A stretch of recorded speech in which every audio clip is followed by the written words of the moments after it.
Shalom. Renungan kali ini berjudul Strategi Satan Mengaburkan Salib, bagian kelima, oleh Evangelis Lokamanya Prawiro. Kita akan fokus pada bagaimana karya salib diaplikasikan dengan cara praktikal dalam kehidupan kita sehari-hari. Sebagai fondasi untuk diskusi, mari kita ringkas karya salib dengan mengatakan, salib adalah dasar pemeliharaan total Allah untuk setiap orang percaya. Segalanya sudah disediakan untuk kita melalui salib. Semua yang kita perlukan dalam waktu dan kekekalan, dalam setiap bagian kehidupan kita, spiritual, mental, emosional, fisikal, finansial, temporer atau kekal, kita terima melalui salib. Tidak ada dasar lain. Pilihannya hanya satu. Apakah kita menerima dengan dasar salib atau tidak menerimanya sama sekali? Dalam Roma 8 ayat 32, Paulus berkata, "Ia yang tidak menyayangkan anaknya sendiri, tetapi yang menyerahkannya bagi kita semua, bagaimanakah mungkin Ia tidak mengaruniakan segala sesuatu kepada kita bersama-sama dengan Dia?" Coba cerna kata-kata ini.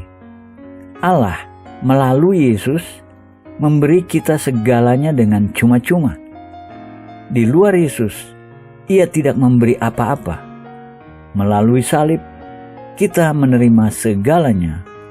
Namun di luar salib, kita tidak berhak atas apapun. Kita juga harus ingat salib adalah dasar kekalahan total Satan oleh Kristus. Melalui kematiannya, kebangkitannya dan kenaikannya, Yesus sudah mengalahkan Satan dan kerajaannya secara total, kekal, dan tidak bisa dibatalkan. Tidak ada yang Satan bisa lakukan untuk merubah fakta itu.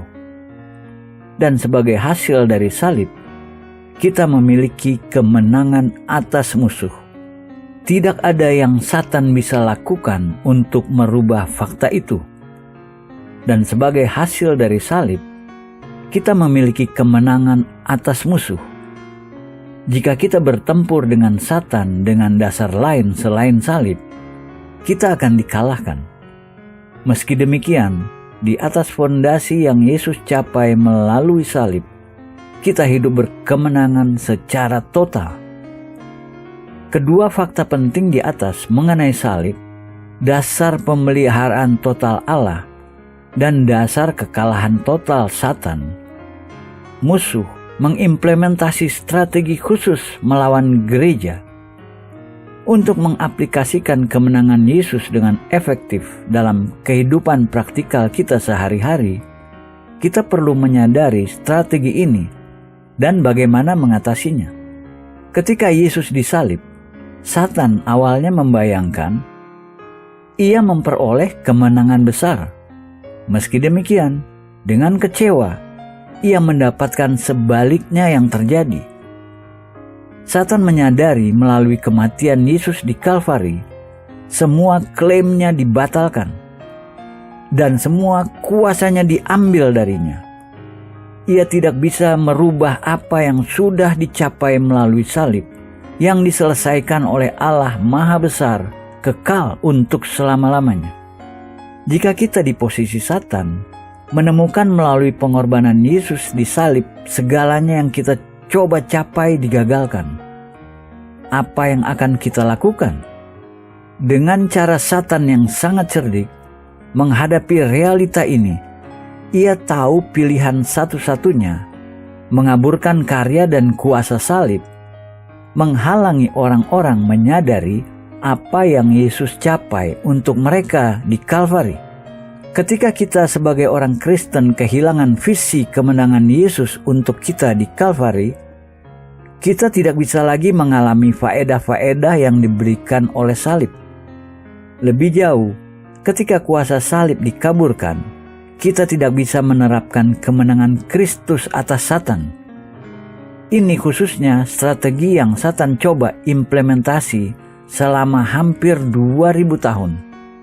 Sebagian besar masalah-masalah gereja terjadi ketika Satan mengaburkan apa yang Yesus capai untuk kita melalui kematiannya di salib. Strategi Satan diekspresikan sangat jelas oleh Paulus dalam suratnya kepada orang-orang Galatia.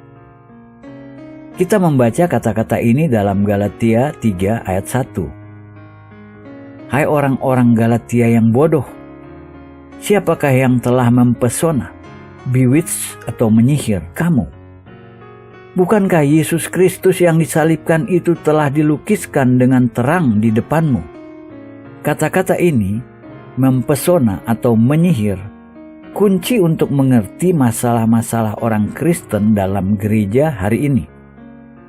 Paulus membuat pernyataan luar biasa kepada orang-orang Galatia yang sudah diselamatkan dan dibaptis dalam Roh dan yang sudah menyaksikan mujizat-mujizat. Ia menulis, "Who has bewitched you?" Alkitab King James Version. Siapa yang sudah mempesona atau menyihir kamu? Sihir, kata utama yang menggambarkan dilepaskannya kekuatan-kekuatan spiritual dari kerajaan Satan ke dalam bumi. Paulus berkata kepada orang-orang Galatia bahwa mereka berada di bawah pengaruh kuasa-kuasa ini. Tolong dimengerti, orang-orang Galatia adalah orang-orang Kristen yang dipenuhi Roh Kudus. Mereka semua dipenuhi Roh, namun mereka semua tidak memiliki tingkat kepenuhan Roh yang sama. Ada banyak orang Kristen yang dipenuhi Roh dan tidak menyadari Satan mengimplementasi strateginya melawan mereka. Mereka tidak sadar bahwa mereka sedang disihir. Bagaimana Paulus tahu orang-orang Galatia disihir? Bagian kedua Galatia 3 ayat 1 mengatakan pada kita, mereka kehilangan visi Yesus Kristus yang disalib. Kuasa satanik masuk ke dalam gereja spiritual yang sebelumnya pernah bergairah dan mencuri pengertian mereka tentang salib. Sihir mengaburkan realitas salib dan semua yang Yesus sudah capai melaluinya untuk mereka. Akibat kehilangan visi Yesus yang disalib, orang-orang Galatia jatuh ke dalam kedagingan atau hawa nafsu dan legalisme. Umumnya, dimanapun kita menemukan legalisme, itu produk dari kedagingan. Bahkan meski mematuhi peraturan-peraturan dan hukum-hukum kedengarannya sangat spiritual, tetap itu ekspresi kedagingan, bukan karakteristik spiritualitas. Paulus melanjutnya, hanya ini yang hendak ku ketahui daripada kamu. Adakah kamu telah menerima Roh karena melakukan hukum Taurat, atau karena percaya kepada pemberitaan Injil? Adakah kamu sebodoh itu?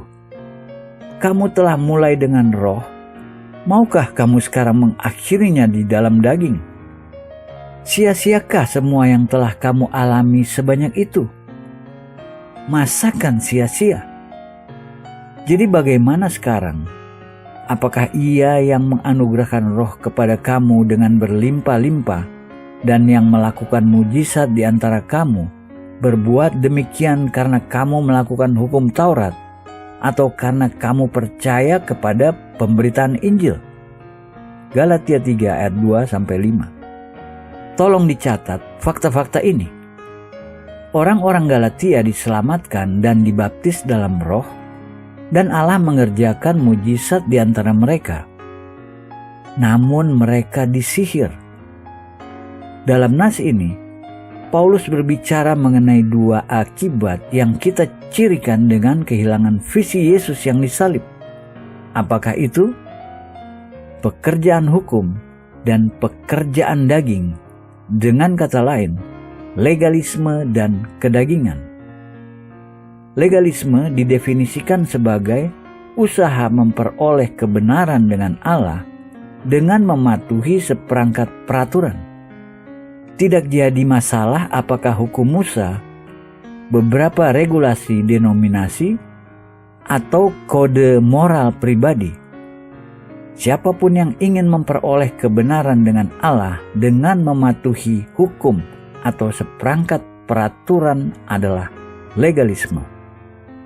Definisi alternatif legalisme adalah menambah pada persyaratan-persyaratan yang Allah sudah tetapkan untuk memperoleh kebenaran dengannya.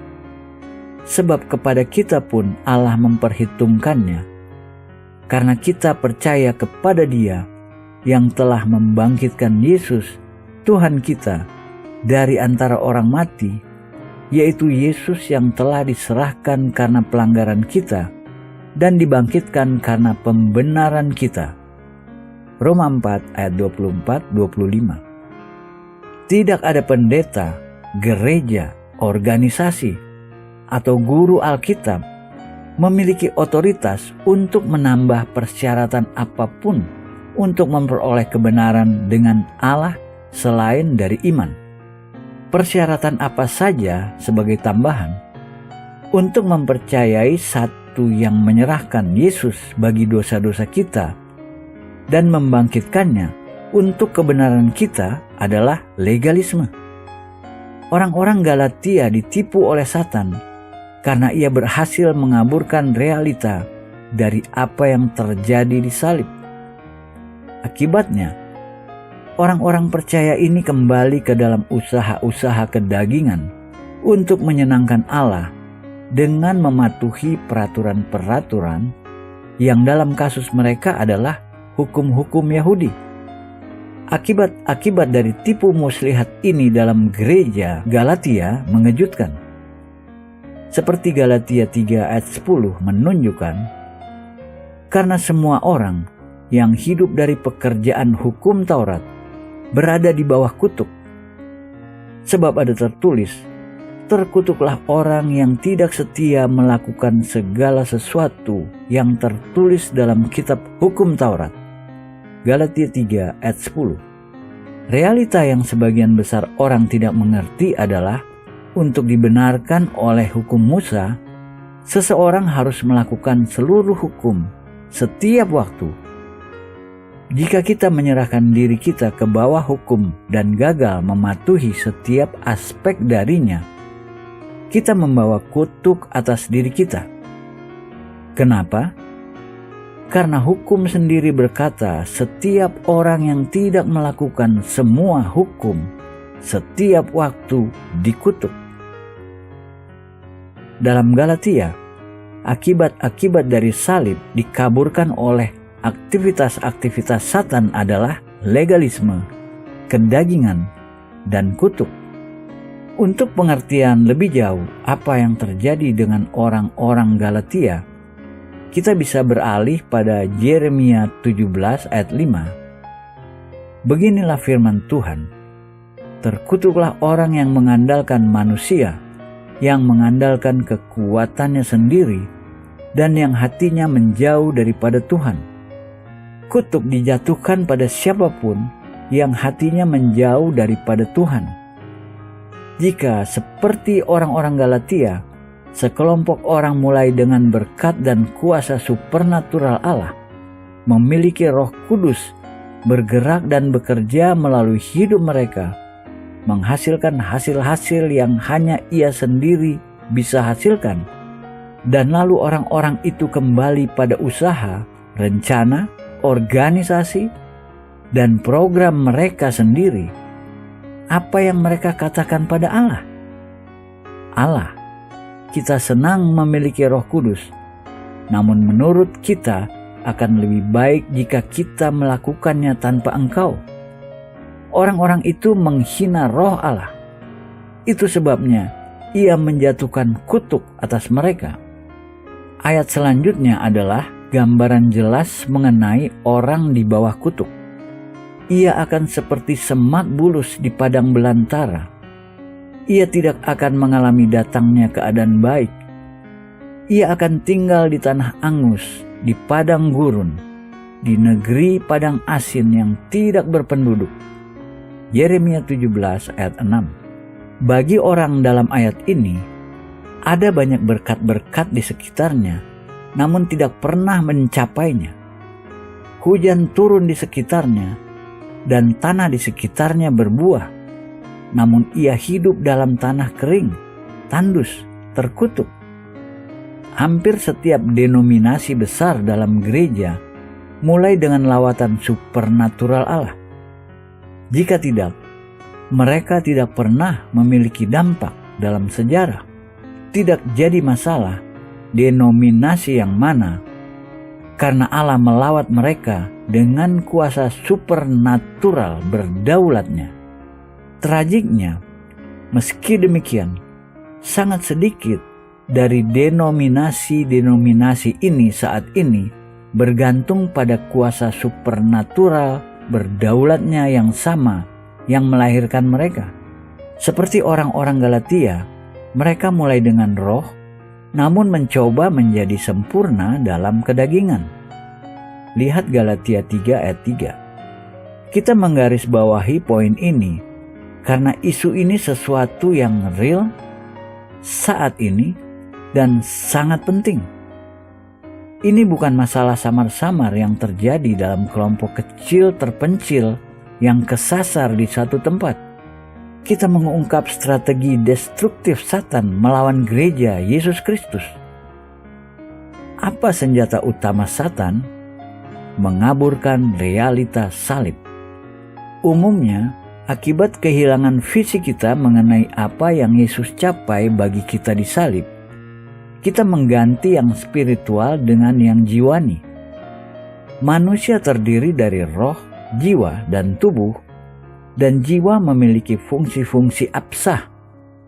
Meski demikian, jiwa tidak bisa mengambil alih fungsi roh. Ketika orang-orang meninggalkan yang supernatural dan mulai bergantung pada kemampuan dan usaha-usaha mereka sendiri, mereka keluar dari yang spiritual dan masuk ke dalam yang jiwani. Berikut adalah daftar 8 cara jiwani dimanifestasi dalam gereja. Ini contoh bagaimana pengganti-pengganti agamawi mengambil tempat realita spiritual. Pertama, teologi mengambil tempat pewahyuan. Teologi menggunakan akal manusia untuk mengembangkan prinsip-prinsip dan doktrin-doktrin, namun tidak sama dengan pewahyuan langsung dari Allah. Kedua, pendidikan mengambil tempat pembentukan karakter. Yesus tidak hanya berbicara dengan orang-orang, ia menantang mereka untuk mengikutinya. Dengan kata lain, ia tidak hanya memberi pengetahuan intelektual, ia mengimpartasi gaya hidup. Berbahaya melatih orang-orang dengan tingkat intelektual, namun mengabaikan pembentukan karakter mereka. Ketiga, kitab suci berkata, sebab keinginan daging adalah perseteruan terhadap Allah. Roma 8 ayat 7. Ketika kita hanya mendidik pikiran kedagingan, kita mendidik musuh Allah. Banyak seminari hari ini menghasilkan musuh-musuh Allah yang berpendidikan. Keempat, psikologi adalah pengganti untuk discernment atau membedakan roh, mencari kehendak dan hikmat pengetahuan Allah. Kelima, program-program mengganti pimpinan supernatural Roh Kudus dan karunia-karunia supernatural dan pelayanan roh. Keenam, kepandaian berpidato menggantikan kuasa supernatural dengan tanda-tanda dan mujizat-mujizat. Ketujuh, pemikiran atau reasoning menggantikan hidup dalam iman. Kedelapan, hukum-hukum mengambil tempat kasih sebagai standar perilaku. Poin terakhir membawa fokus kita kembali pada topik legalisme. Jika kita tahu orang-orang Kristen yang kita kategorikan sebagai legalistik, apakah mereka mengasihi? Dalam kehidupan Kristen, Hukum-hukum dan kasih cenderung berkompetisi satu sama lain. Orang-orang yang sibuk mempertahankan dan menerapkan hukum-hukum sering tidak mengasihi. Contoh alkitabiah dari realita ini adalah orang-orang Farisi. Dalam Perjanjian Baru, apakah kita memperhatikan bagaimana orang-orang Farisi menentang banyak mujizat-mujizat yang Yesus demonstrasikan? Mata buta dicelikan dan orang-orang lumpuh berjalan. Namun orang-orang Farisi tidak pernah sekalipun mengekspresi apresiasi belas kasih Allah. Sebaliknya, mereka menentang Yesus, melanggar peraturan-peraturan Sabat mereka. Kita pikir orang Farisi dengan hati batu akan senang melihat orang buta disembuhkan. Namun dalam kasus ini dan banyak lainnya, legalisme menang atas kasih. Rasul Paulus lebih banyak terganggu dengan legalisme daripada dosa di muka umum, karena jauh lebih halus dan masalahnya lebih berbahaya. Ketika Paulus sadar akan masalah di Galatia, ia tidak menulis risalah teologikal. Ia langsung duduk dan menulis surat cepat dengan tulisan tangannya. Lihat Galatia 6 ayat 11. Karena ia begitu prihatin mendalam mengenai mereka. Dalam surat-surat Paulus kepada gereja-gereja lain, ia hampir selalu mulai dengan mengucap syukur pada Allah untuk gereja-gereja yang kepadanya ia menulis. Bahkan dalam suratnya kepada gereja di Korintus, di mana ada hubungan sedarah, perzinahan, dan kemabukan di meja Tuhan, ia masih mulai dengan mengucap syukur kepada Allah untuk belas kasih yang diberikan pada orang-orang Korintus. Meski demikian, ketika ia menulis kepada orang-orang Galatia, ia begitu sedih sehingga ia tidak mengucap syukur pada Allah untuk mereka. Sebaliknya, ia secara terus terang belak-belakan berkata, "Aku heran bahwa kamu begitu lekas berbalik daripada Dia yang oleh kasih karunia Kristus telah memanggil kamu."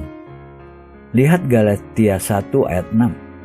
Sudah pasti apa yang dipresentasi tentang strategi Satan dan kerjanya bisa memiliki efek yang mengganggu kita. Meski demikian, kita akan melanjutkan dari masalah usaha-usaha Satan mengaburkan kuasa salib kepada solusi Allah, pewahyuan salib Yesus Kristus. Amin.